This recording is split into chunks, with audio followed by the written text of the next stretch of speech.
এই নাও ভাই, এটা তোমার জন্য। কালকে এই শাড়িটা পরে তুমি পুষ্পাঞ্জলি দেবে, কেমন? বৌদি এইসবের কি দরকার ছিল? দরকার তো ছিলই। তোমার দাদা শুধু বোনাসের টাকা এবারে আমার হাতে তুলে দেয়নি, সঙ্গে এমন সুন্দর একটা বোন উপহার দিয়েছে। এত সুন্দর একটা বোনকে নিজের হাতে একটু সাজাবো না? নাও ভাই নাও।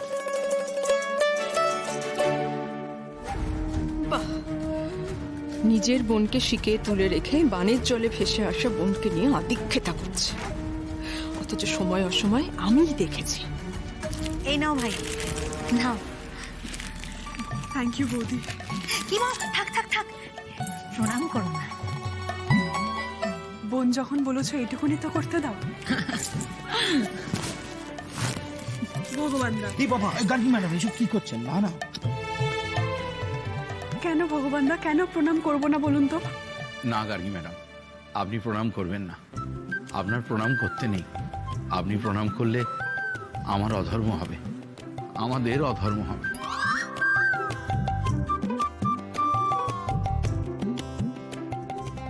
পুজোর আগেই বাচ্চা ছেলেদের মতন পুজোর জামা কাপড় পরে বসে আছো।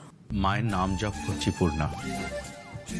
মা স্বহস্তে দরিদ্রকে বস্ত্র দান করেছে, অভাগাকে ভাগ্য দান করেছে। আমি ভাগ্যবান পূর্ণা। ঢং। গার্গী ম্যাডাম, পুজো প্যান্ডেলে তো সবাই আপনার নাম করছে, এবারে হই হই কাণ্ড। কম্পিটিশনে জিতেছো তো বৌদি আর ভগবানদা, হই হই তো ওদের নিয়ে হবে। আমি কি করলাম? জৌলুস বাড়িয়েছেন।